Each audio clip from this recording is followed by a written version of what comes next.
Well, this evening is the first of our series this semester. This is our 6th year that we have been running this course. It's White House Communications Operations this year, and most years it's been that, but there have been some years when we've done the Press President and Democratic Society, and then also White House Press Corps. But we managed to get all of those elements in whenever I run it, where we work on pulling those elements together. The idea of the course is that the relationship between the White House and the press is a crucial relationship. It's a crucial relationship for us as citizens, because what a president does has an enormous impact on our lives and really lives around the world. And the way that he communicates to the public is through the press. And so that relationship is important for us to understand in a lot of different ways, including in both sides how people do their work and how they view their work. And one of the things that I think comes through in both sides, whether we're dealing with White House officials or reporters, are people are devoted to their work, see it as public service. It's certainly, whether it's reporting or working in a White House, one does not get a lot of money for what one does, but there's a great deal of satisfaction in the work. And so I want to give all of you an idea of how our guests got to the positions they did, what it is they do, and how did they get there, and what do they think of their work, and what do they see of the president and of the White House, and how they view the relationship. Jay McMichael has worked at CNN since when did you start? 1989. And he is a photojournalist who you can see his camera. How much does that camera weigh? This weighs about 35 pounds. And I bet we'll talk about how different it is from when you started and what you can get now that you couldn't get then. Correct.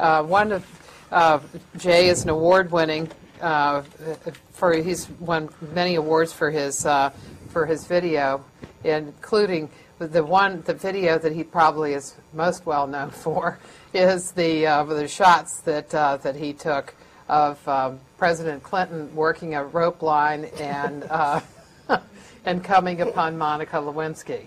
And that played probably in the millions, the number of times that one played. And I didn't get paid extra. That's just so everybody knows. Everybody asks, how much did you get paid for that? I got paid my hourly rate. So if I was a freelancer, I'd be a millionaire. So. Wow. But you aren't, you aren't. Right. If's a big word. Yeah. And Jay has been at the White House all of that time, but has covered a lot of different things because he's covered Hurricane Katrina, for example. And so you do a lot of things in part in covering the president.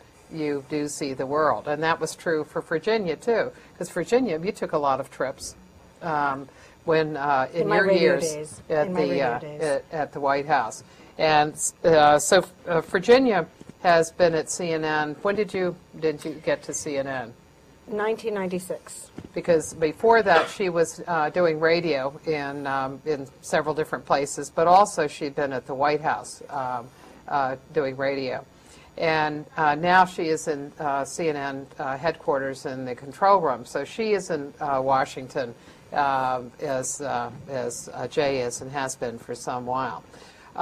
So I think I'm going to ask them first to tell you about their work, and I want to know what it is you normally do. What is a day and a week like, and what kinds of things you're responsible for. And Jay, you want to start us off? Sure. Well, if we're speaking about our schedule at the White House, as a camera crew, you have a lot of different responsibilities. We have reporters that we have to do live shots with, starting very early in the morning, around 5 in the morning, and they'll go as late as 10 p.m. at night. We also have... Would that be in one day that you'd have to go from 5 to 10? Sometimes. Uh-huh. It depends. We also cover what we call the campus. We cover the West Wing. We have a stakeout position at the West Wing, so as VIPs come in and out of the West Wing, we can photograph them. We have a place out there where we can ask questions. We also cover the briefing room, which is where now Mr. Gibbs does his briefings. Sometimes the president comes in. And we also are responsible for photo opportunities, press conferences that the White House may be having, either in the Rose Garden or the South Lawn or the East Room, depending on where they want to set things up.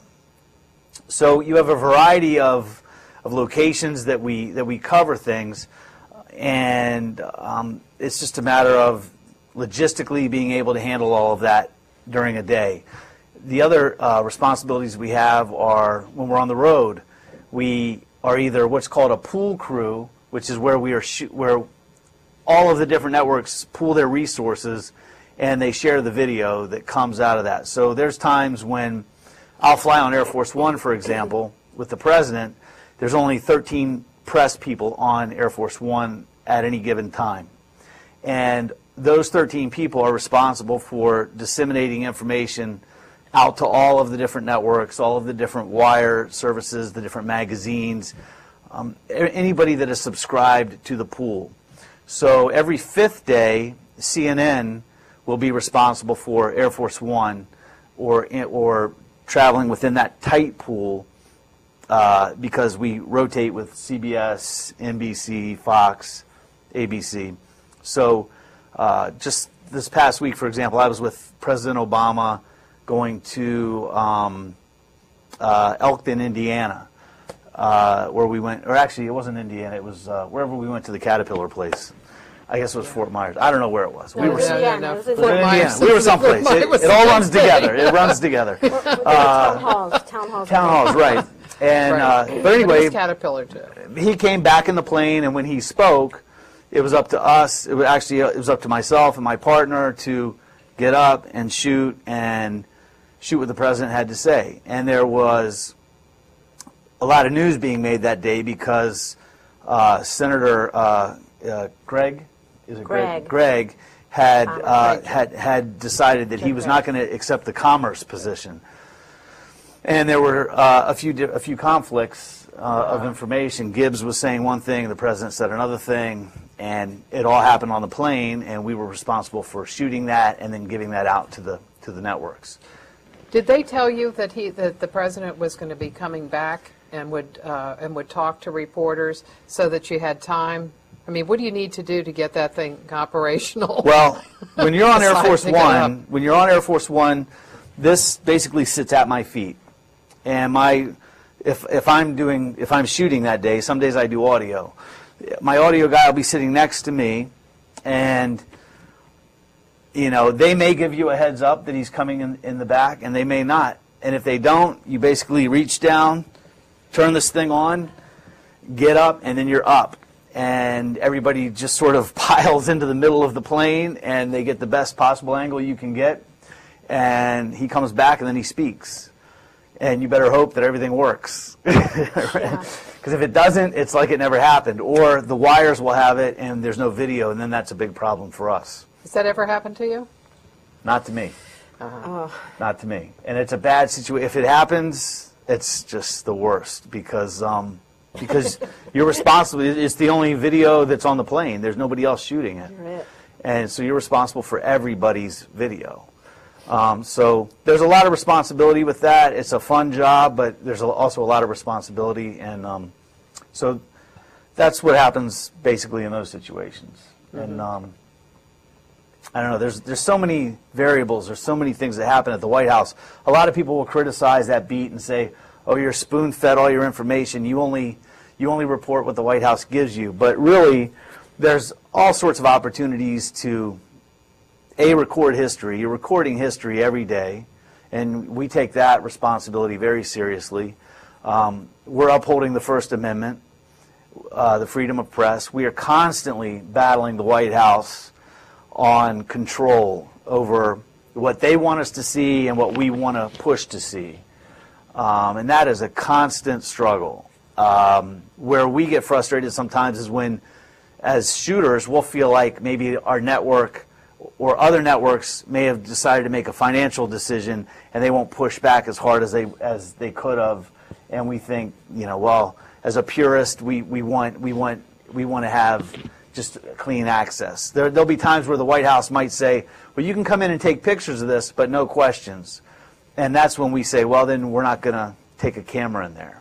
Well, they also tell you no sound. You can take pictures, but no sound. Yeah, they try to do that, but we just don't accept that. Has that been true in all administrations? Like, for example, have you had any cases of that in this administration? We haven't really had it with the Obama administration yet. What we had the other night, which was interesting, was Hillary Clinton was departing to go overseas on her trip.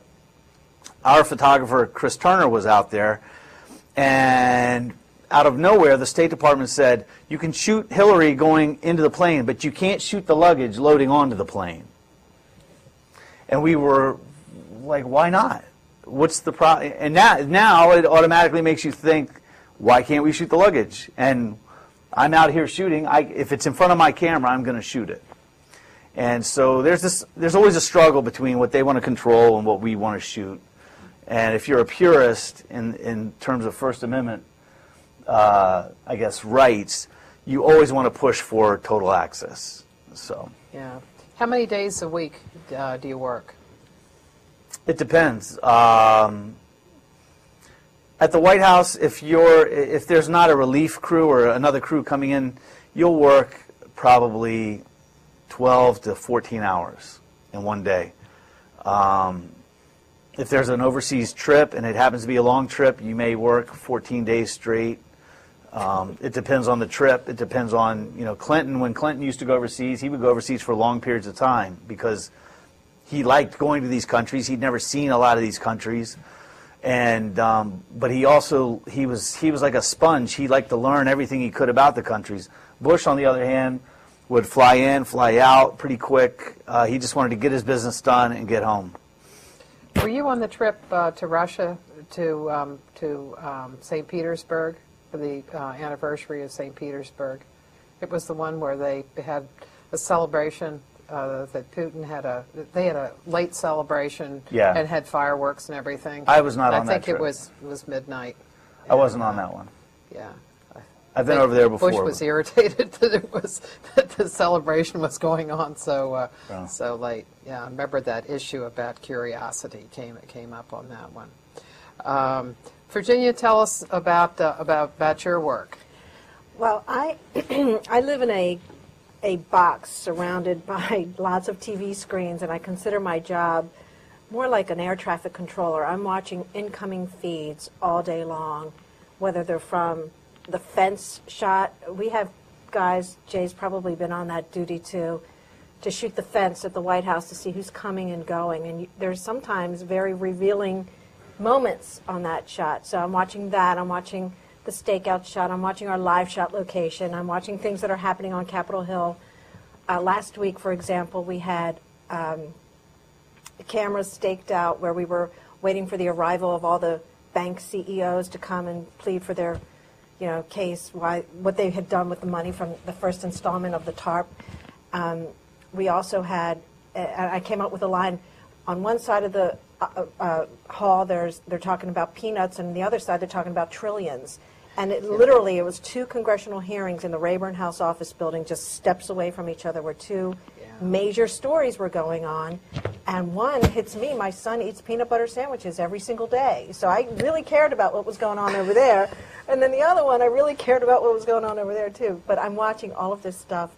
And, when you're covering the White House, as Jay watches everything that goes on over there, there's nothing that happens in the world that doesn't eventually come to the White House door. Nothing. Whether it's Alex Rodriguez admitting to using steroids or, a calamity in some faraway place, the White House is always going to be asked about their opinion of it. So you have to kind of keep your eye on the world when you're covering the White House, because everything is fair game, I think. So, but what I do on a day-to-day basis is... Now, how many screens are you watching, and how many places around Washington? do they Well, represent? It depends on what's happening. This week, for example, the Congress is gone and Obama's on the road, so I'm not watching a whole lot. But last week I had various hearings are coming in, stakeouts are coming in. I'm watching remote feeds. If when Blagojevich was testifying before the Illinois Assembly, we were watching feeds from Chicago. I mean, where were they? What's the capital? Springfield. Sorry. Yeah. But anyway, so you watch things like that are happening over there, but eventually will come and land in your lap. So I am watching at least 8 TV screens at a time all day long that I can program whatever I want to watch. If I want to watch the House floor, the Senate floor, during the stimulus talks last week, I had to watch both. They were nearing a vote in the House, and the buildup was happening in the Senate, too. So you kind of have to keep an eye on things because these are there might be moments that you're going to need to use for a reporter live shot. And the reporter can't watch all these things. They're trying to gather information on their own. So I'm looking for moments on the floor of wherever the action is to say, hey, do you want to use that as a soundbite in your next live shot? So tell us about live shots and how many are there going to be during an hour, and what kinds of decisions do you make about them? It's always news driven. If Obama's talking about, today's a perfect example. They're talking about the auto talks. Are the automobile companies going to be able to come up with a viability plan? They're also signing the stimulus bill today, and they're talking about foreclosure aid tomorrow. So what's your White House reporter going to report? All 3 of those topics? In Afghanistan. Well, that happened later. Yeah. That happened later this afternoon. So you have to figure out what the show wants, whether they can do it with a White House reporter, a Capitol Hill reporter, a State Department reporter, Pentagon, or whether it lands in the lap of a New York reporter that might be using sound from the Washington-based hearing that I'm sometimes emailing our stock market team, Susan Lisovich, or Alan Chernoff was doing a lot of the economic stuff. If I hear a soundbite that I think is particularly good, I'll transcribe it, send it out inside our bureau just so our people inside the D.C. bureau know what's going on, and then send it out to other people who might have a need for it. And we're not just talking about CNN TV, domestic TV. We're talking about headline news, CNN International. Our .com people are really tight on getting quotes on the air. So if they hear a great quote, they want to know it. And I'm like an air traffic controller. I'm listening, always listening for that next thing. And who are you dealing with? You're dealing with the reporters that are at the stakeouts and the remote locations. The shows that I cover, because I'm in the control room from 10 a.m. to 4 p.m., are shows that do not originate in D.C. They originate in Atlanta. And so the show teams in Atlanta will say, we want a White House reporter on this, and we want to hit the Hill reporter right after. This is what the White House is saying. This is how the Hill's reacting. So I've got Suzanne Malveaux, our morning person. I alert our team in the White House booth that, hey, I need a reporter. Let me know what elements he or she might need, and whether there's something, if you want a graphic to indicate, if a graphic's going to help illustrate the story. When you're watching TV, look and see what they're putting on the screen, not just the talking head, but what are they putting on in a side panel to illustrate, $787 billion, 35% for tax cuts or whatever the final percentage ended up being versus spending and this and that.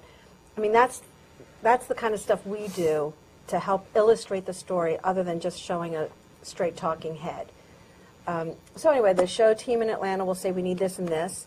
I'll contact either directly to the reporter if it's on the Hill or the White House producer and let them know. And then, just keep an eye out for decent sound. And that's basically... And if I can add to what she's saying, from our perspective, from a camera person's perspective, we're out on the North Lawn with a reporter, and there's a lot of pressure on Virginia because I'm out there just setting things up and making sure the light looks good and making sure my reporter looks good. The reporter will come out, and then I start hearing things like this. Hey, did you get, from my reporter, hey, Virginia, were you able to get this soundbite? And she'll say, we're working on it. So I'm watching my reporter stand there and not know. they're about to go live, and they have to act like everything's perfect. And it's a matter of seconds sometimes. And she's in the background jamming away, trying to get certain people to cut a certain bite or to get a certain graphic up. And if it doesn't go well, the reporter has to act like everything's okay. And then when everything isn't okay, I make sure we kill a microphone, and then that way the reporter can call Virginia, and then they can talk about it, however that conversation goes. But it's crazy to watch a reporter stand there and just have seconds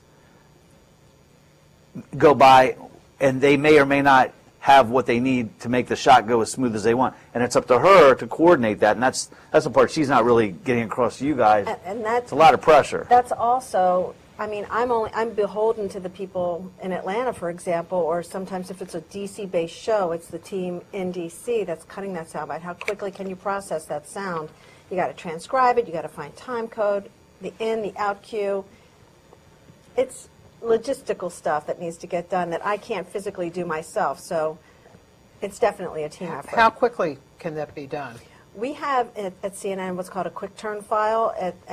If it's one thing that's happening, if it's Obama about to get on that chopper and fly over to Andrews Air Force Base, I might be telling him, hey, Obama's coming out. Can I get that video? Because it may be the only video element I have of the day of, you know, Obama's hitting the road. How do you illustrate that? You show him getting in the chopper or getting off the chopper and climbing the stairs to the plane.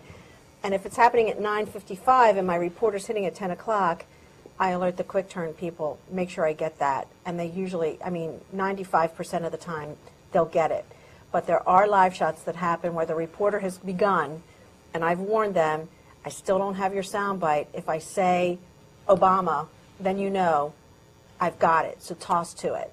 But otherwise, I mean, can you imagine flying on the seat of your pants and it's your face on TV?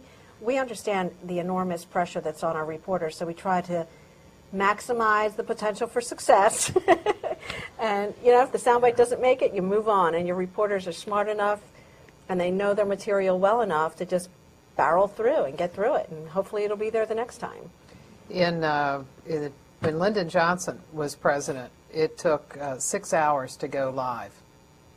And so, you know, you had just such an entirely different kind of situation. So things had to be set up. You'll remember the time that now there are fiber optic cables in the White House, and it's much easier to do your camera work from say the East Room, whereas even during the Clinton administration, right, you had to lay cable, which required plugging in cables that near where the stakeout is. You know, when you see a picture of the West Wing with the Marine, and then there's some microphones there where people come out and you know, if they've been visitors with the president, and they come out and talk about what the president said to them. Near there was a big box that you can plug in things, because the electrical system at the White House would not be able to handle all of the equipment that you all have.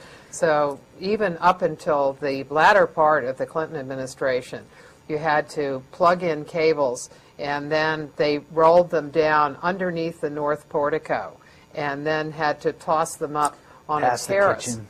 Huh?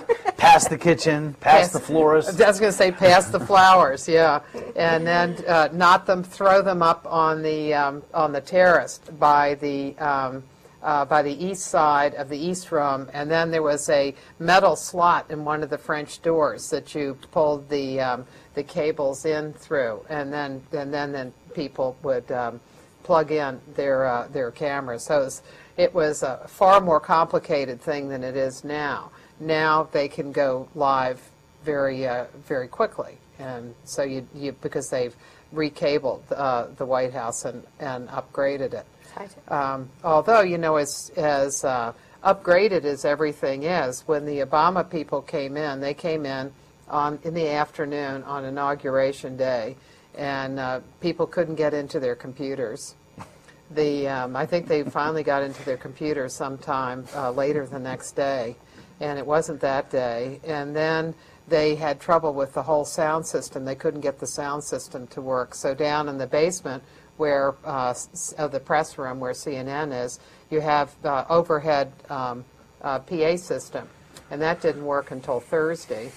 And it just seemed like one glitch after another, and that thing has just kind of faded in and out from time to time in the time that they've been there. Isn't that Waka, though? I mean, that's It is, unusual. yeah, and I'm not sure why, but anyway, they did have trouble with it.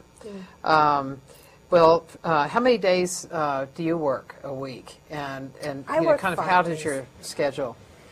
Well, my day begins with the DC Bureau call. That's the call that we hear from the various beats, our Justice Beat, our America Bureau, which covers anything that has to do with, Guantanamo or Supreme Court. How many beats are there? Let's see, we've got White House, Hill, Pentagon, America Bureau, State Department. Justice.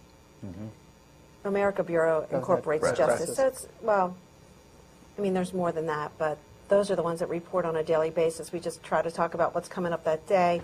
Who's in on the conversation? Everybody that's got a decision-making role about this is what the shows are asking for, this is what the reporters are pitching, this is where we think the day is going to go, and this is, where the ideas are circulated so everybody's aware of what the others are doing.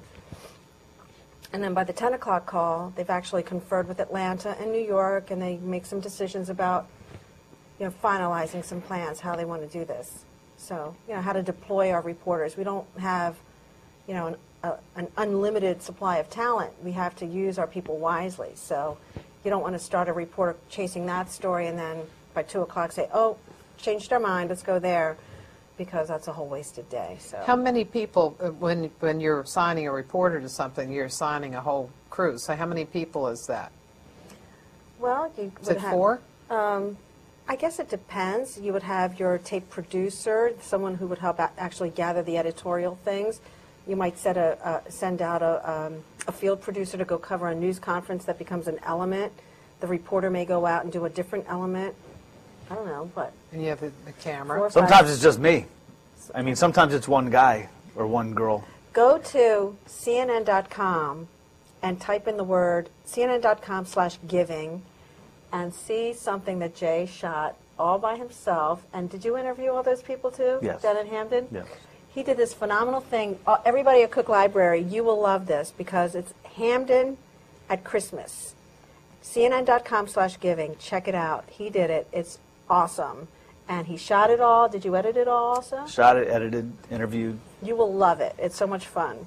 But we like having reporters do the interviews, and we like having producers produce everything. And we would rather more people be involved, I think, sometimes. But the industry as a whole is shrinking responsibilities down, multiple responsibilities down to smaller and smaller groups of people. I know there's a local station in town now where the reporter is shooting, editing, and reporting everything on their own. And frankly, it doesn't look very good. But it's the way because of the economy being the way it is, a lot of the news business is shrinking down. Sure. So as students, it would be very smart on your part to learn nonlinear editing. Final Cut Pro is what we use on our Macs. It would be good for you to learn how to shoot. If you want to, it would be good to work on all your writing and have all of those skills as tools to draw from, because at some point somebody's going to say, hey, listen, this past campaign, for example, the past presidential campaign, I was on the McCain campaign, and we had a young guy working with us who was straight out of Georgetown, and he was very smart, and he had a little camera, and he would shoot on the campaign, and then he would throw it into a computer, and he would edit, and he would feed from an air card off the computer or from a Starbucks Wi-Fi, and he would basically do a lot of that stuff on his own. The quality wasn't quite as good as if... Was it a flip camera? No, but we used flip cameras during the inauguration, Uh-huh. and they're pretty incredible. Uh-huh. And yeah, there's all, I mean, the technology is shrinking a lot of the responsibilities to one person. So it's good, if you're serious about being in the field of journalism, learn all these skills.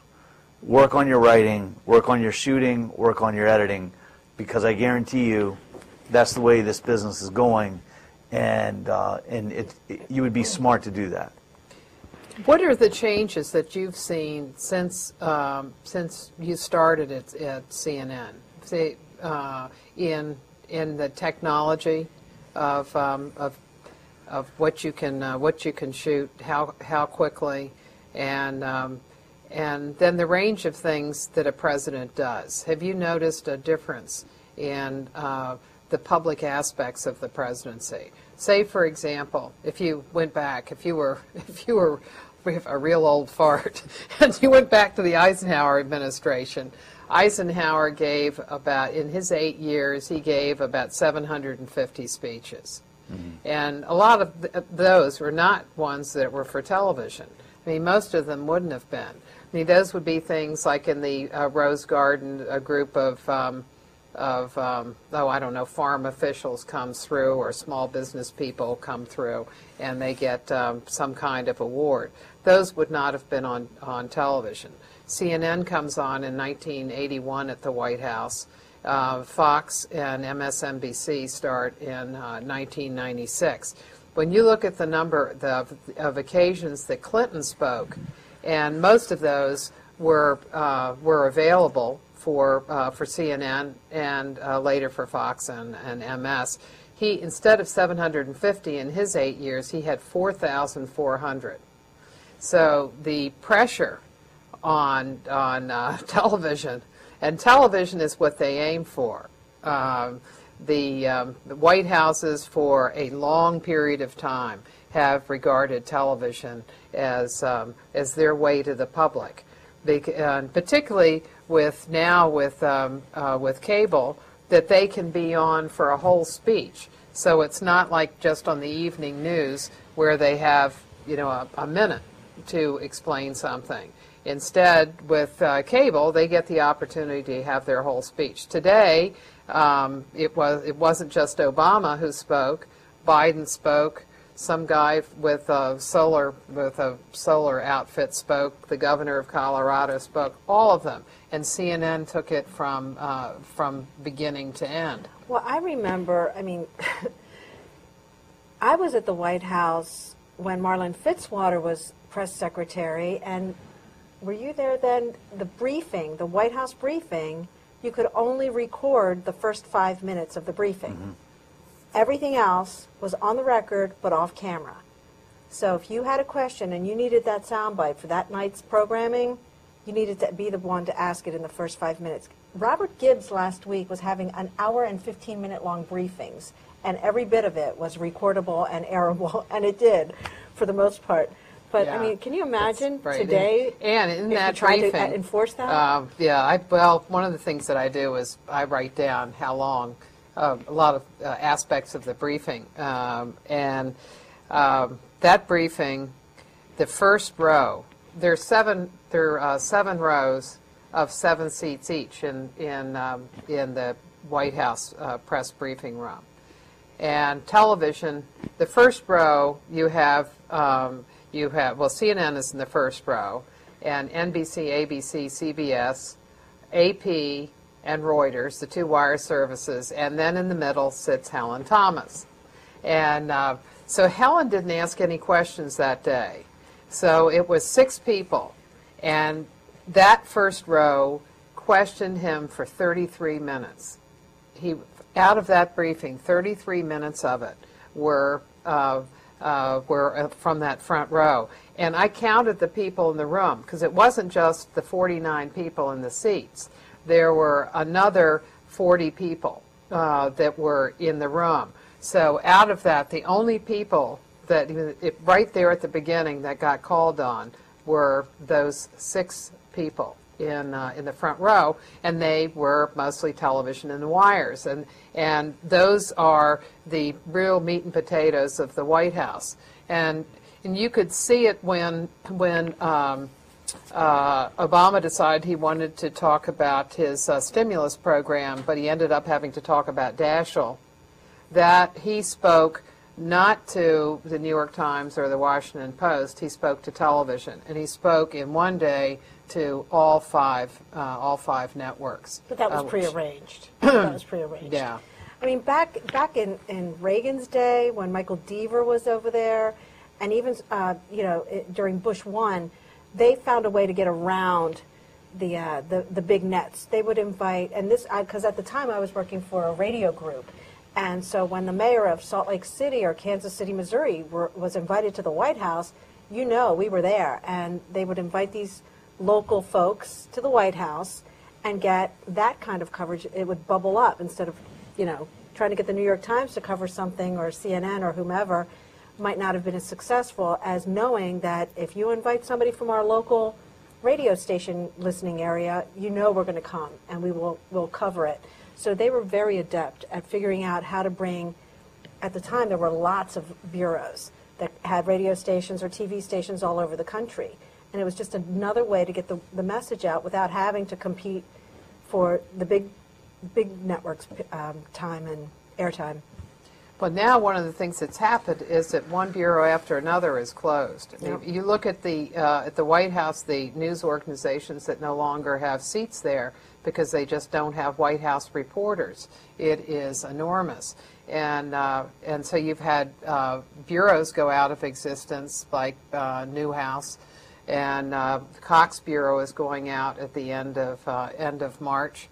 And what are the implications for that of regional coverage? Because those are news organizations that covered regions. They covered states and localities. And what happens, in particular, not so much at the White House, because I think the White House will always be covered, but what about Capitol Hill? What about members of Congress that from those areas? How do people back in California, for example, find out what their member is doing? And it's not just going to be maybe that they don't get television coverage, but it's the kind of investigative reporting that print has always done. And are members of Congress going to get a pass that way because you just don't have those bureaus anymore? But what about television? What kind of alternate coverage is there for state and local level? Radio seems to be doing pretty well.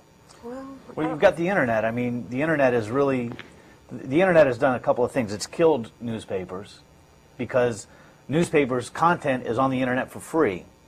So, and we just had a conversation today with our president of CNN, Jim Walton, who spoke about how we will never put our shows like The Situation Room and Lou Dobbs and things like that on the internet because there's a premium for those shows. Cable carriers pay CNN a lot of money to provide content on cable. So what's happened with newspapers is they've sort of had issues because they've put their stuff out there for free on the internet, and there's no reason to buy the paper, and that's killed the paper. So where we're losing bureaus in the White House, we're also gaining different organizations in the White House, like Politico, right, and blogs. The blogs are coming in, and initially, I used to call the blogs the bloggerazzi because there were really no standards for their journalism. Where we tried to, CNN has a very strict standards and practices department. A blog could write hearsay. A blog could write virtually anything they wanted to. So politicians on the Hill now, they're not necessarily getting it passed because technology is morphing in a strange way where they don't even know how to handle that. CNN has really pushed the envelope on the Hill with things like cell phone cameras, where we've been in areas that theoretically, in the past, we weren't supposed to have one of these cameras. If somebody shows up with one of these cameras, they will immediately push us back and say, well, you're supposed to be in this designated area, that designated area. But now we've been on the air a few times with a cell phone camera in areas where we weren't really supposed to be there, and they have no idea what to do with this. So in terms of the local coverage aspect of it, I think you're going to rely more on probably local blogs, things like that, to hold politicians accountable. Yeah, well, but you're definitely losing the in-depth part of it with the newspapers. Papers, yeah. And so somehow we have to figure out how newspapers can survive, because so much of what they do becomes a part of what television does. There are a lot of networks that take stuff from the New York Times, for example. I mean, you can just see an interesting story from the New York Times migrates very quickly to a network evening news. Some of the cables even sometimes will take something from the New York Times or the Washington Post, you know, a hot story that they have. I mean, you just take, for example, the story that the Washington Post had about Walter Reed, the Walter Reed Medical Center, and the terrible treatment that Iraq and Afghanistan war veterans were getting. And that was, I think it was a three-part, 2 or 3 part series that was just staggering, and everybody took that. I mean, other newspapers took it, but how long did it take? It took 1 year. It took 2 reporters 1 year to do that story. And so a lot of resources have to go into the kind of work, the investigative work that newspapers do. And so we need to figure out some kind of model. Walter Isaacson in Time magazine was talking about doing it for pay. You know, having a model where you have to pay for content. And a couple of years ago, Tom Rosenstiel, who was the head of the Pew Project for the Excellence in Journalism, and Mike McCurry spoke here in a session not last year, but the year before, at the end in May, and the two of them thought the same thing, that ultimately it's just going to have to pay in order for news organizations to survive. But having healthy news organization is crucial for us all, because otherwise, how are we going to find out what is actually going on in government? Because in a representative system, you depend upon knowledgeable voters, people who are informed, and in order to have that, you certainly have to have news organizations that are functioning well. Well, and it's vital too to a healthy democracy. You know, whenever you see a country that's been, well, say when Russia was when they had the revolution in Russia, the first thing that happens in a revolution is they immediately cut off the press.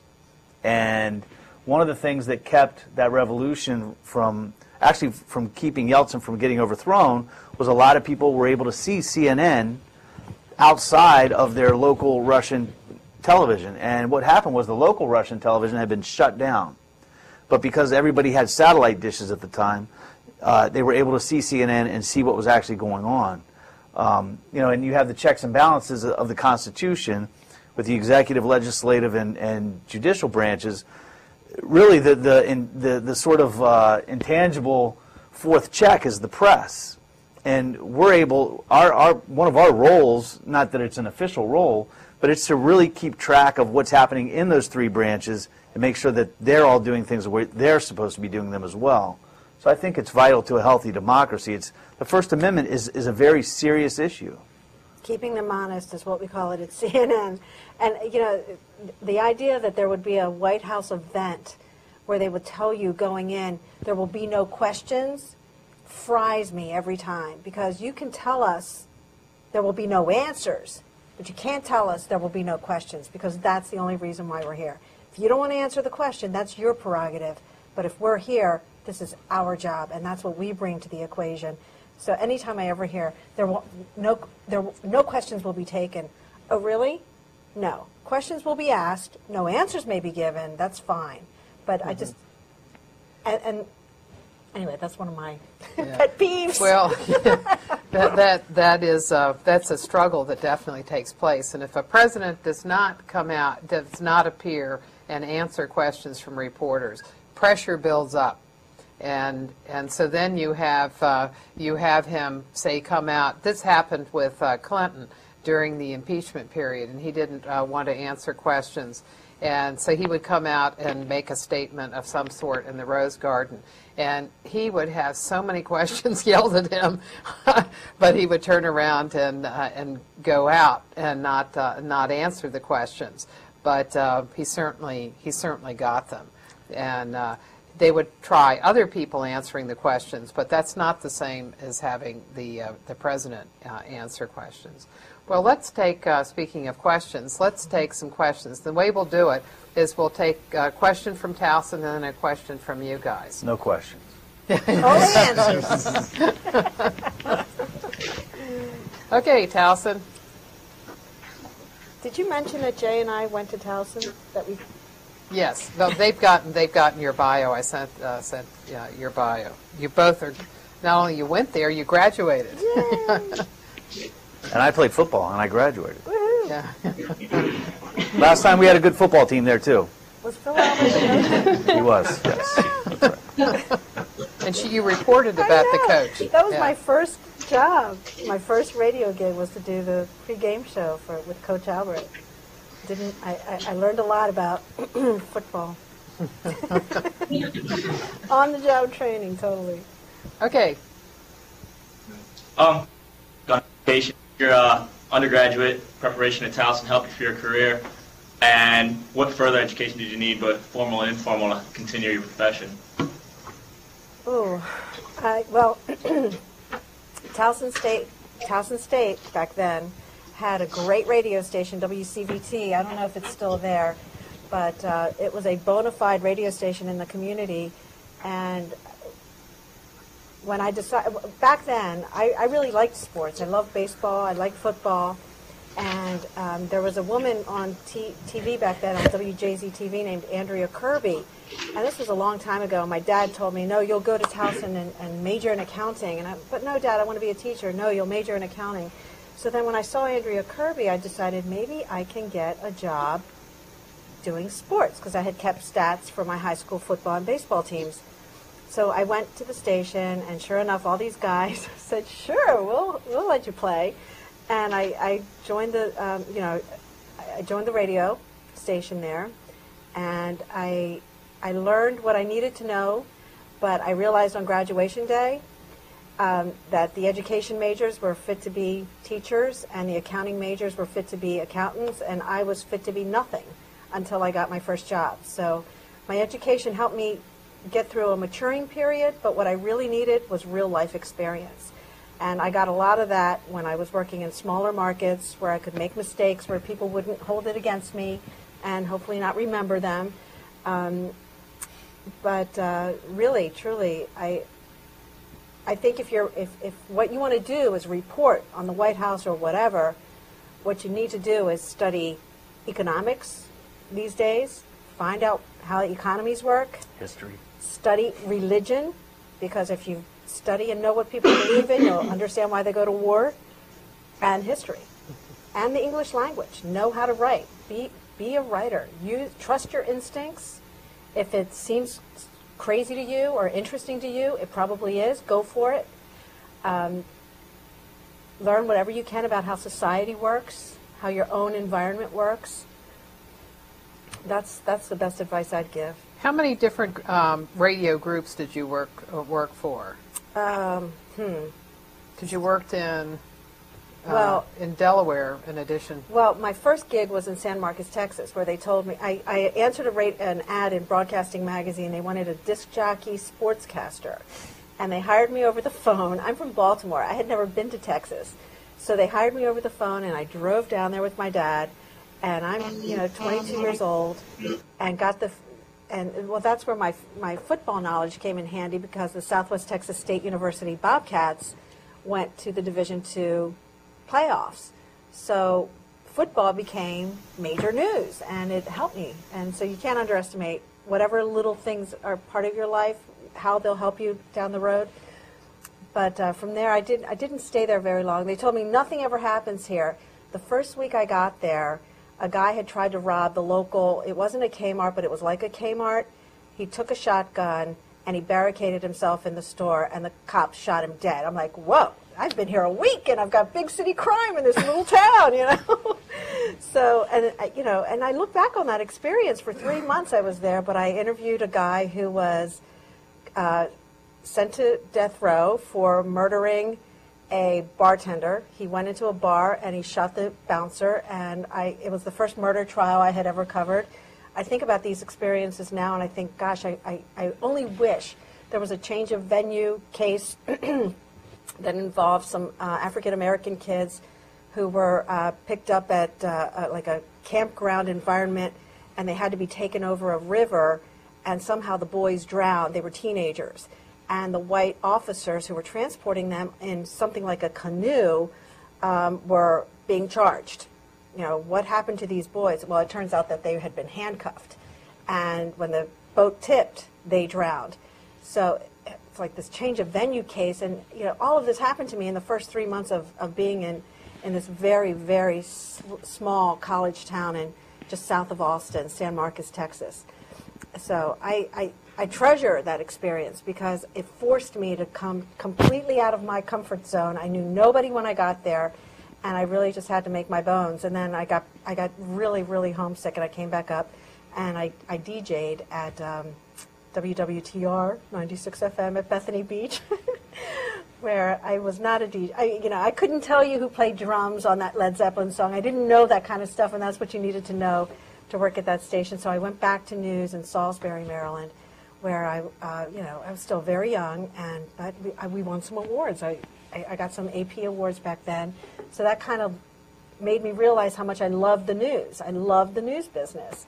And then a job opened up in Washington at a place called Bonneville News, and they had stations in some of the major markets, not totally major, but I got to cover Bob Dole when he was majority leader, but not as majority leader, but as the senator from Kansas. And Richard Gephardt, when George Stephanopoulos was an aide to Richard Gephardt, Gephardt was in St. Louis congressman. So those memories that I was, the first interview I ever did when I got to D.C. was with Senator Nancy Kassebaum from Kansas about this new guy in the Soviet Union named Mikhail Gorbachev and what was her impression of him. And she was just a really terrific senator from Kansas, and she was a Republican. And the word about Nancy Kassebaum was, however Nancy goes, so goes the Senate. She was one of those middle-of-the-road Republicans that was kind of, if you could read her, then you could figure out where the legislation was going. So I learned a lot covering Capitol Hill. Those memories and that experience still helps me to this day, because a lot of the people I covered that were young back then are still in office. So everybody thinks I know who everybody is in Congress. It's not that. It's just that I've been around long enough and I see them. Yeah. But then when I worked for Group W, when I was at Bonneville, that was when the Iran-Contra hearings were going on, and we got this great drama in Congress with, celebrities would show up to watch these congressional hearings, and it was just, Oliver North. I don't know if any of you remember this. It's so long ago, and you guys were probably so little if you were even born then, but it was a really amazing, it was an amazing time in Washington back then, because you had Ronald Reagan, you had his Secretary of State saying, no, I don't speak for this administration. He was, George Shultz was the Secretary of State who had, done so many amazing things, and Caspar Weinberger and all these names. I just think there's a great book. Richard Ben Kramer wrote a book called What It Takes. It's this fat, and it's worth every single page. It's about the 1988 presidential election, and it talks about, Bob Dole's struggle coming home, wounded and broken, from World War II. Richard Gephardt, whose father was a milk, delivery guy, and Joe Biden was running in 88. Yeah. Dukakis, a Greek immigrant, George Bush, Pete DuPont, all of these people were so sure that they were the ones that we needed in 1988. And he does a phenomenal job telling you about what it was in their upbringing that gave them the kind of confidence to go out and say, give me your money, because I'm going to be in charge of this country and the world, in effect, back then. And I've always, I'm really glad I read that book when I read it, because it helped it helped me to understand what motivates these people. And Biden's been back time and again trying to run, but, anyway. Jay? I'm way off track. I'm well, sorry. When I went to Towson, I received a degree in mass communications, but I was also interested in film, so I took some film classes there, which really helped me with my shooting. because it was all about shot composition and sort of stretching the boundaries in your brain of what was an acceptable looking shot versus what wasn't. But I wanted to be on air as a sportscaster, and I was playing football at the time, and a guy named Keith Mills, who's on the radio now in Baltimore, used to be on the air at Channel 2, he took me in to do an internship at Channel 2 News, and I did the internship. I wanted to do sports. I ended up hanging out with the photographers the whole time, though, and they were the guys that really knew what was going on out in the field, and just had a great time with these guys, and the camaraderie was awesome. But in terms of my education, I think, I think in terms of journalism, I think the one quality you really have to be a great journalist is you have to have a natural curiosity for what is going on around you. I heard Bob Schieffer say something great about Walter Cronkite and Dan Rather.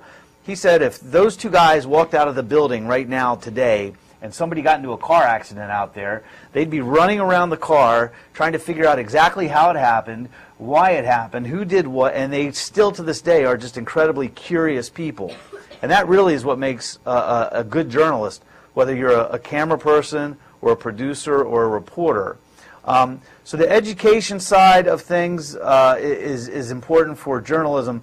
I think having a communications degree, it makes you familiar with how the industry works.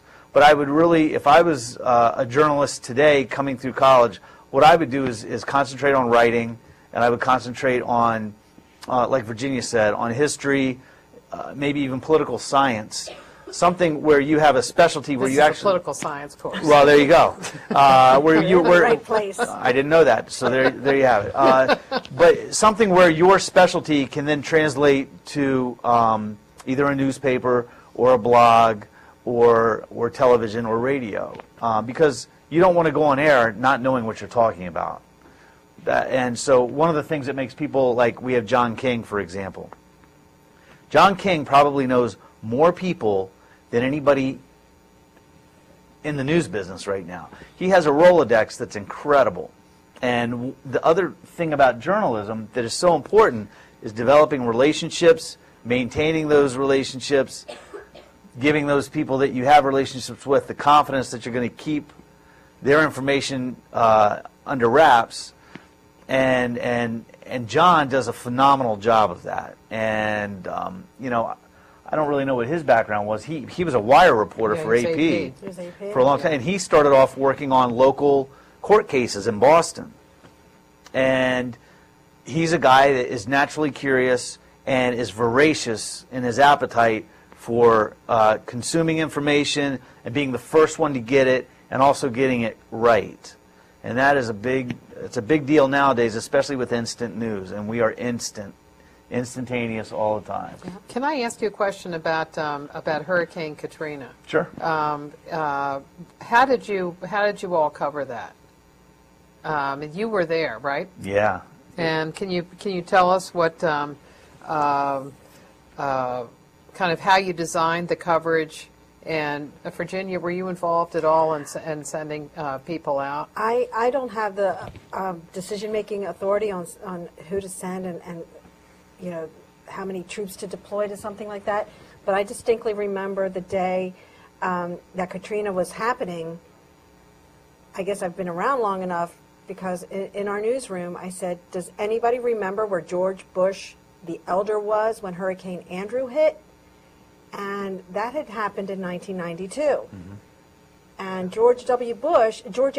Bush was like a no-show on Hurricane Andrew when it was destroying Florida. And George W. Bush was in California at a very meaningful, laudable event honoring World War II veterans, but New Orleans was getting destroyed. And so the idea of he doesn't see the significance of this event because he's not here in D.C., let alone going to Louisiana, but he's not even here in D.C. when this is going on. I mean, I felt that right away that this is going to be a problem for George W. Bush. But you were on the ground there, so. And when did you go? I went in a day after it happened, and so we went down. So it was Sunday or Monday? I think it was a Monday, and I think basically the world in general probably didn't realize the severity of the storm until Jean Meserve went on the air that night, and she got on the phone and did what we call a phoner or a beeper, and they had been through a pretty harrowing experience, and the reality of what had happened was setting in with the flooding and the fact that the levees had broken and breached, and then Jean really brought it home with a very heartfelt, emotional report that night about people crying in the distance and dogs howling in the distance, and just this, and you couldn't get to these people, which sort of put all of us in a weird spot, because when you're covering events like that, we're really not supposed to help anybody. And it becomes a very ethical, strange dilemma, because you see people that are really hurting and really in trouble, and you have to start making decisions about how you handle that. And do you get involved and help people? Probably that's not the best move, because that happened with a still photographer in Africa where he was shooting starving children with his still camera. He had given some food to one of the kids. Another photographer had gotten a picture of him doing this. His company called, said, "Turn your cameras in and put a Red Cross vest on and go work for the Red Cross, because your job is not to do that." So you end up with this really tough What about dilemma. calling? Is there any group that you call when they're you come upon something, a group of people that are on the roof and nobody has found them? Well, our job is to report it. In our business, we're supposed to report what we see. If we report it and then people respond to it, that's the best you can hope for. But in terms of how we handled it, how I ended up down there at the airport, which was unbelievable. We showed up there. We were short of producers, and for the first couple of days I was at the airport, and we were just covering this airport scene, which had turned into this community of people inside of the terminals of this airport, and they were just lined up everywhere. The stench was worse than any porta potty you could ever imagine, and it was all through the hallways, defecation, urine everywhere. It was incredible. Dead people laying on the ground in the hallways. At one point, we walked by a person who was alive, and then came back 10 minutes later, and that person was dead. And because these people were dying of just exhaustion and of just, I don't know what, but it was just not being treated. Yeah, just not being treated, and the stress was incredible. A few days into it, Bush showed up, and we were short producers, so they made me the White House transmission pool producer, which I had never done before, but I'd seen it done a million times. So okay, and they put me in the satellite truck, and I was responsible for transmitting Bush being seen on the ground in New Orleans to all the networks.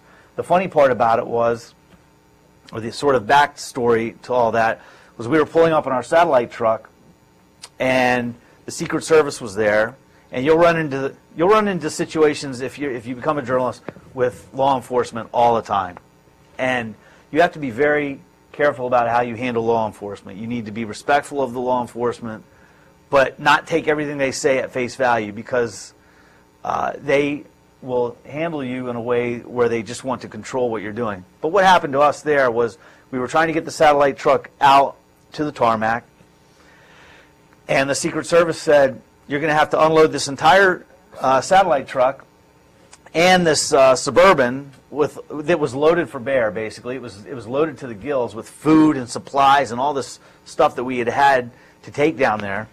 And they said, "You're going to have to unload all this, and we're going to have to go through it all, and then you can go over there." And the president was going to land in 30 minutes. And I said, "There's no way we can do that." And they said, well, that's what you have to do. And I said, I'll tell you what, then we're going to leave. And they said, you're going to what? I said, we're going to leave. I said, get in the truck, boys. And Wow. they got in the satellite truck, and I said, what's your name? And the guy gives me his name, and I said, well, when the president doesn't get on television in New Orleans live, I'll make sure that he knows your name. And I said, you have a dog. That dog can sniff these trucks. Do it. Make it happen that way. And so the guy said, okay, fine. And that's what we did. And the dog sniffed the truck, and we went in there a lot quicker than we should have. But just don't always take what they say at face value, because if it doesn't make sense, it doesn't make sense. And you need to do what you have to do to make things work. So you can sort of work things that way sometimes. Wow. That's amazing, Jim. But a lot of people don't a lot of people won't bluff them like that. But that was the voice of experience. That was somebody who's been there, done that time and time again, and you knew the moment was They needed those depending on pictures, your yeah. business, what you Yeah. were able to bring to the table. And that guy probably didn't realize that you were it. No. But what happened, basically, logistically in New Orleans, I ended up with Soledad O'Brien for 2 weeks down there, and she and I did American Morning. And we worked literally 23-hour days. And for the first 11 days, I slept in a Buick down on Canal Street. CNN had brought in all these Winnebagos, and one of the problems with hurricanes that you run into are flat tires, you have debris everywhere. Literally, as we were driving away from the airport to get down into New Orleans, a car comes this way. We had, I think, NHK, Japanese news service, was in front of us, and we had security in front of us. And here comes this car out of nowhere. We're literally a quarter mile outside of the airport, and this car hits the back end of the NHK car, spins it around 3 times, and we have a complete auto collision. Well, there's no police, there's nobody around, there's no insurance companies, there's nothing. It's a free-for-all. Wow. They got out of the car, they looked at their car, they looked at their car, they said, there's nothing we can do, and we all drove off. There was nothing anybody could do. So the guy that hit the NHK car drove off, and then we drove off. We go down into the city, and it was a very bad security situation. We had the convention center, still had thousands and thousands of people in there, and we were getting all sorts of crazy stories out of the convention center that people were being murdered, and some of those stories They didn't turn out. they didn't turn out to be true, but we were getting very weird, strange stories that were coming out of things. And the Superdome was still full of people. And so for the first 11 days, I slept in a Buick. We had a Winnebago, Soledad, and some of our other producers slept in there.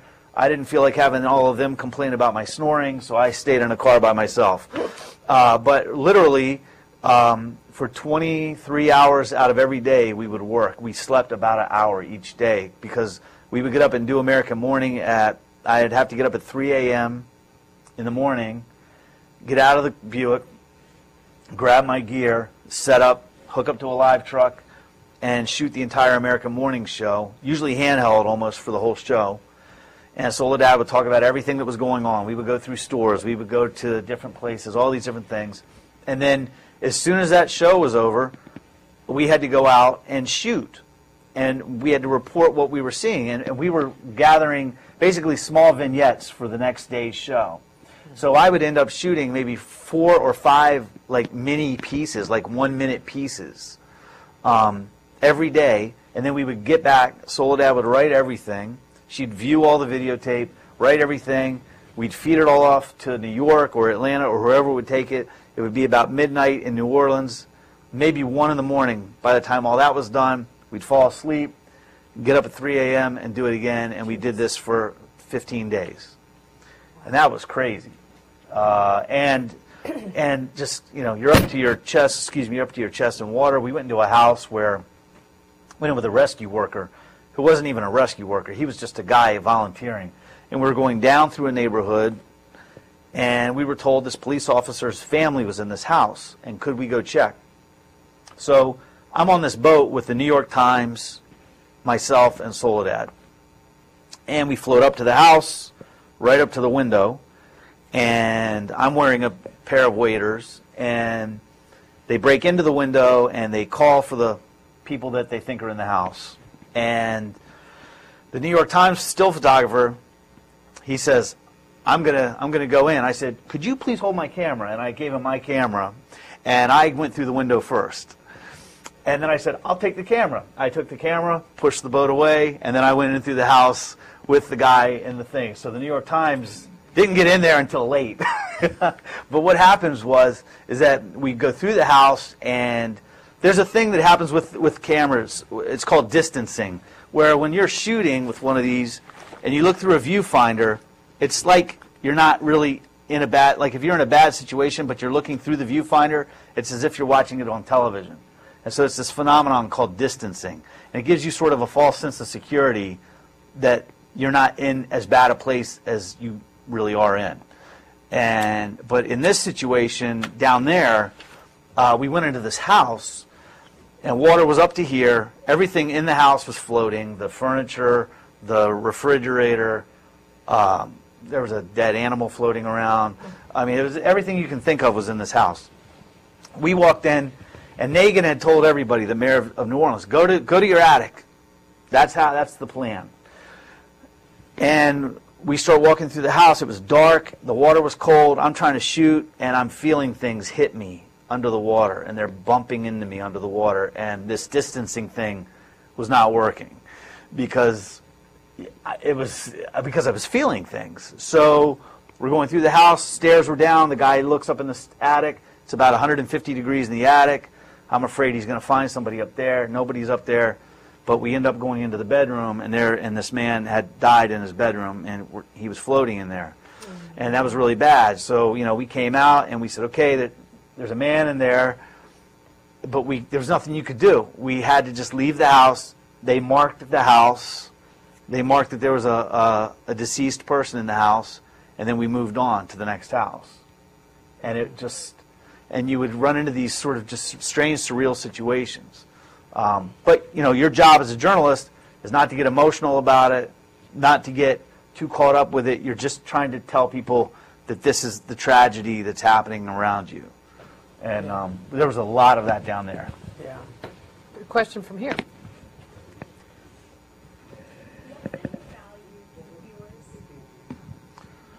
What kind of value do viewers get from the presentation of CNN as opposed to the Jim Lehrer NewsHour?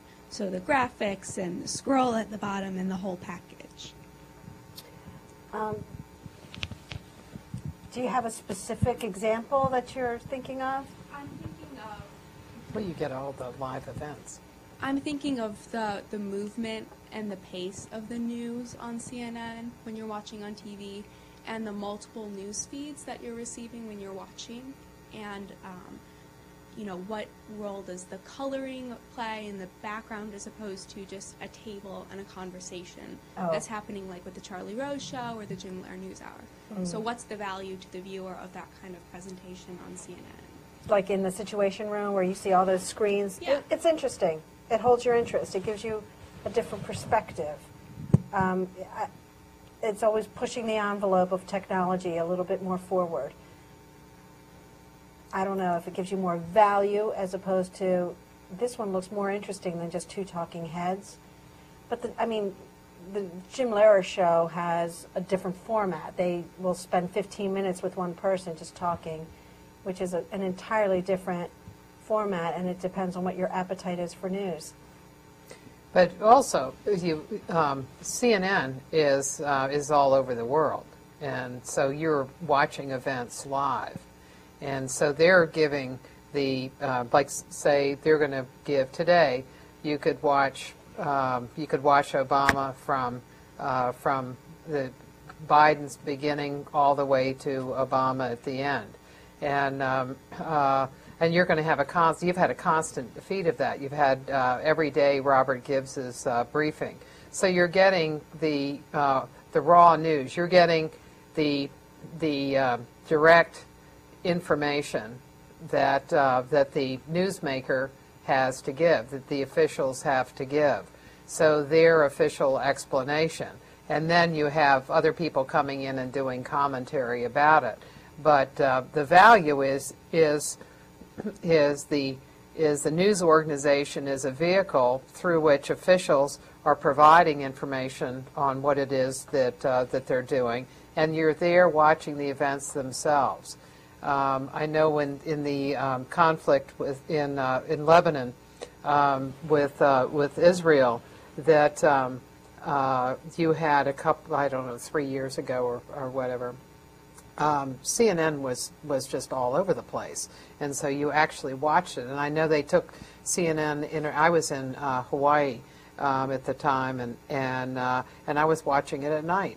That CNN International was running, and so you watch the thing. So you get a lot of raw footage of events themselves and of people and what they're doing, and then you get the commentary and all the rest of it. And whatever that. And some of it appeals to some people and not to others. But if you look at the election coverage, CNN was the leader on election night in its coverage, and I think that's the first time a cable had beat out the three networks. It took a lot of brain power to make that night happen, and Yeah. it's exciting to be around people who are always thinking about the next best thing, not just about how to make what we know better, but what's the next best thing? It's really great to be around people that think that way, that have that capacity for creativity.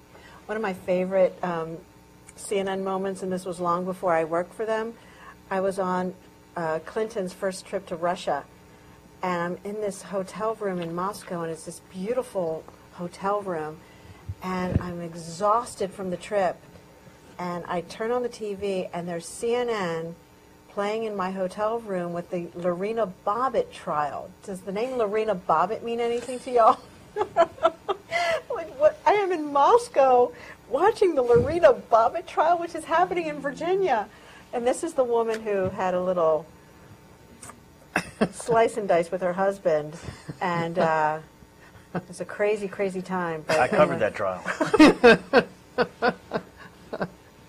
Anyway. But it's no substitute. up. It's no substitute for Charlie Rose and the NewsHour. Obviously have an important place in explaining events, and you have that too, say on CNN on Sundays, Fareed Zakaria in his hour-long program. I know he did a one day during the campaign. He did almost an hour interview with Obama. So you just have a large menu to pick from, and so fortunately it's in a lot of different places. Towson? I got two questions for Jay. And you kind of already answered them, but I'll ask them anyway. When you basically said how you covered a lot of just disasters and just a lot of carnage. Between your bio said you covered the Oklahoma City bombing. Is there any difference between a man-made disaster of terror like that and a natural disaster like Hurricane Katrina, or you just look at it as the same way as you got to do your job and just move on and not really take in what's going on? Well, you're not a robot. I mean, you're a human. So in order to effectively gather news about a tragic situation, you have to be able to make yourself vulnerable to the human tragedy that's going on around you, and so you can't really illustrate that to your viewers and to the world if you don't at least drop the wall a little bit so you can deal with some of these things, because you won't be receptive to what is hurting people and what isn't. I think the biggest issue with a man-made disaster versus a natural disaster is a man-made disaster seems so much more personal and so much more almost insulting, because why would the question always goes through your brain, why would somebody do this, be it 9/11 or Oklahoma City bombing or just any type of thing like that. I think it's just difficult to understand why people do things that are so destructive sometimes. I think with a natural disaster, I know more of the feeling that I have when I'm in a natural disaster situation is wow, nature is a very awesome thing, and it's incredible, and you just can't stop it. The other part with a natural disaster that's very frustrating is you can't take a picture or an image big enough that really accurately shows what you're physically seeing yourself. I know during Hurricane Andrew, you were talking about that. I was down in Homestead for that, and it looks like you're doing the disaster thing. Yeah, When you show up, everybody must increase their insurance. The thing about that was that it's impossible to illustrate how from South Kendall Drive in Miami to the bottom of Homestead, every single thing that was in that area was flattened from this buzzsaw of a hurricane that went through there. How far was that? It was a 40-mile wide wall, and it destroyed everything.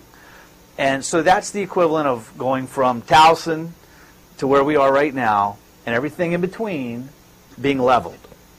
So how do you show that? It's really incredible. It's an incredible sort of a challenge, and that's a very frustrating part as a photographer, is to try and give accurate representation of what's going on. In Katrina, there was no way to really show actually how much flooding had actually occurred. It was an entire city was flooded. It was all underwater, everything that you could imagine, with the exception of this small section of the French Quarter. So how do you show that? And so we would get up in helicopters and do everything we could to give an idea to people how that type of thing happened. I will to answer your question real quick. One interesting thing, we went and covered the Clinton Memorial Service at Oklahoma City. It was a very tearful event. It was very sad. Everybody cried. And I remember I had young children at the time, and the thing that made Oklahoma City so awful, besides the fact that so many people were killed, was that so many children were killed, small children that were in a daycare. And that was a very tough thing for, I think, everybody to stomach. And I said to myself, walking into this memorial service, okay, I'm going to walk in there, and I'm going to just do my thing, and everything's going to be great. And the first thing that happens when I walked into the room was I looked over, and there was this woman sitting there. She had red hair. She was very notable. Everybody had taken pictures of her. She had two small sons, and they both were killed. And 2 teddy bears, 2 small sons, 2 pictures, and I was no good. I was losing it because I had about a 14-month-old at the time. And for me, that was very difficult, and I had to really get my act together and go cover this thing. And Ann Compton happened to be sitting next to me. And Ann Compton has 4 or 5 children. And I just remember her not getting emotional at all. And I was like, how do you do that, Ann? I don't understand. And she said, because I'm a professional. And I was like, man, I don't know if that's a good thing or a bad thing. But I really remember that, because it just really struck me. So it's a good question, though. Ann Compton spoke a couple of years ago. She did the session, and she talked about being on Air Force One on September 11th, and she talked about going through the day. It's a really riveting account because she was pool, and so she went through all the different places that there were, and that they went, and how they were getting information out, because they went to so many different locations. I guess they went from Florida, then they, instead of going directly back to Washington, to Louisiana, to Oklahoma. Oklahoma, yeah. And she ended it by saying at the end of the day that she had a message from her son, one of her sons, and her sons, and she has a daughter, and I think 3 or 4 sons, and one of the sons called in and said that his classmate, and I think they all the children brought their friends home, and so this was a child that she knew. So she said his message was that he had been killed in the World Trade Center, and she said she just sat and cried. And so she had held it in for the day, but that took her out. Okay, question here? I think we'll do one here, and then we'll do one back at Towson. You guys were talking a little bit about blogs and the internet's role in the future of journalism, and I'm just wondering, you know, as journalism students in the class, how can we maintain this standard of journalism that you guys put forward on the internet? Because that's looking like where we're going to be going, as opposed to TV or print. So how can we maintain that journalistic standard that you guys got? You mean for truth and justice for all and that sort of thing? Well, it's just getting the facts. Like if you taking the Walter Reed, the pieces that the Washington Post did on Walter Reed, and how does one develop that kind of information? And it sure is going to be a challenge. Now, Jay was talking about some of the ways in which you can do it is people have turned into kind of one-man bands. And I could see that in the White House, and I sit in the basement of the press room, and there's a reporter near me. He was a print reporter who got a camera, and he has a flip camera as well. And so his reporting has really changed during the period he came up with George Bush, because he comes from Texas, and it was Ken Herman, and he has a website on Cox News, on their website. He has a blog, and so he does different kinds of stories that he puts there than things that he writes in the newspaper, and then he also with his video camera takes not just still pictures, but he's done video as well, and gives yet another dimension. And I've been surprised how rich his reporting is. There's so many different parts to it that I suspect a lot of the reporting is going to move in that direction. For example, he did a piece on being a pool. What did it mean to be a pool reporter? That was a really interesting piece on Air Force One, and I had not seen the interior of Air Force One. And then he went around and talked to people, but he also showed what you see as a pool reporter as you're going through a town and as you're following the president. How much do you really get to see? Which on this particular trip was not a lot, which was why he was doing it. But what do you all think? Some of the characteristics of reporting are going to be. Now, say CNN is profitable. We have just started, and I think it incorporates everything. We have just started having some of our producers on Capitol Hill, for example, taking still photos, holding up a camera and taking the photos of the reporters waiting by the so-called Ohio clock stakeout on Capitol Hill, where they come outside of the Senate chamber and speak. So that's something we can put on our website to say, this is Dana Bash, our senior Capitol Hill correspondent, waiting for Senator Reid to come out and the Republicans to come out. So you've got still photography that's being incorporated more and more in CNN as well. But I just think always looking for not just what they're telling you, but why they're telling you something. That has to be always part of the equation, because getting people to tell you things they don't really want to tell you is the true genius of being a good reporter. Anybody can just get a soundbite out there.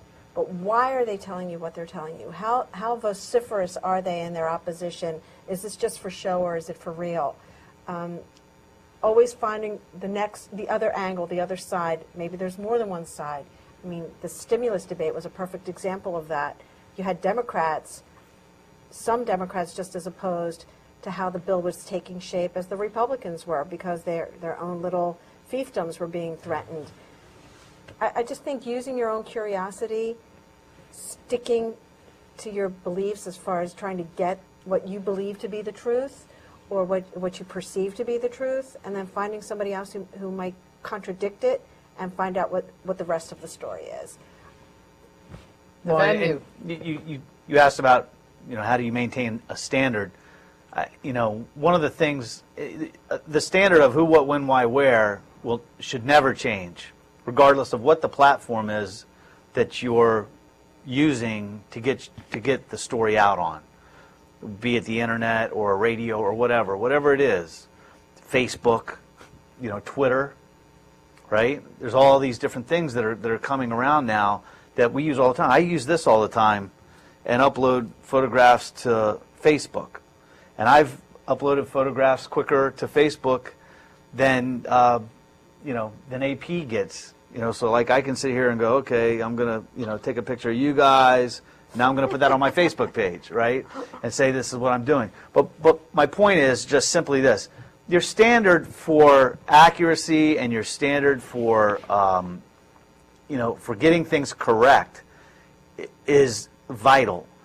Because when people start throwing things at you like, well, you're biased, you lean this way, or you lean that way, the only thing that can counteract a bias charge is facts.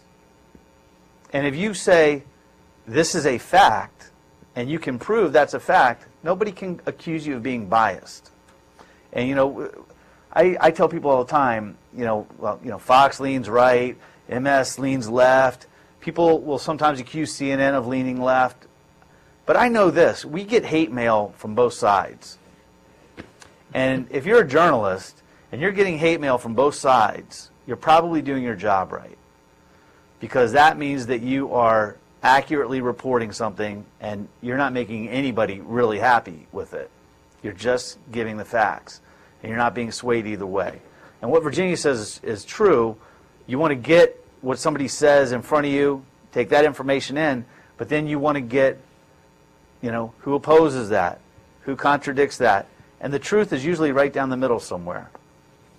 But in terms of like a production standard, if you want to go with that standard, a one-man situation is going to compromise certain standards of quality. Certain standards of quality are going to suffer. If you're talking about a really slick production, it almost always is going to take a few people. Like what Martha said with this gentleman that was doing this other report where he was doing all the different things, I'd say the quality, the production value will suffer a little bit. So that standard will drop some as you go to fewer and fewer people. So really, journalism is about the information, really. The whiz-bang stuff that we do for Situation Room and Election Night, that's really to keep you watching. That's to keep you interested. I think one thing that CNN does a very good job of with the whiz-bang stuff is giving information in a way that might normally be dry and showing it in an interesting way, like John King with the Magic Wall, that type of stuff. It's just showing you. It's a way of giving you information that might be graphically more discernible as opposed to just someone telling it to you. We used Google Earth the other day with a plane in upstate New York. I don't know if it was a real estate website or where it was exactly, but you saw on screen the house that had been flattened before when it was in its entirety. It was kind of creepy almost to know that there were real people living in that house, and now that thing is gone. But that's another. That's Google. It is Google Earth. That's what it is. I mean, you can move it around. Like I was asking one day. I was talking to somebody in the lower press office about a basketball court. This was when the Bush was still there, and they were talking about Obama playing basketball. And so I said, well, he'll need to build a basketball court, and where is it going to be? And so guy in lower press said, there's already one. It's a half court. But I said, there is? Where is it? And he said, oh, I'll show it to you. And so he went on Google Earth, and it was unbelievable how you can see the whole White House compound. And you could see where where it was. So then I went home and was doing it, and then I was moving it further, and so I'm moving it to my street, and there was my house.